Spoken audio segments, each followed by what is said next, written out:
Kardeşlerim, falcıya, putçuya, bilmem nelere inanmayın. Şirktir, koşuyorsunuz, Allah muhafaza dinden çıkarsınız. Evlenecek misiniz? Biz dua edeyim.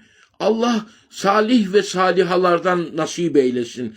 Ama sorun ki arabası var mı, katı var mı, yatı var mı diye sormayın. İmanı var mı, Kur'an'ı var mı, namazı var mı, abdesti var mı diye sorun.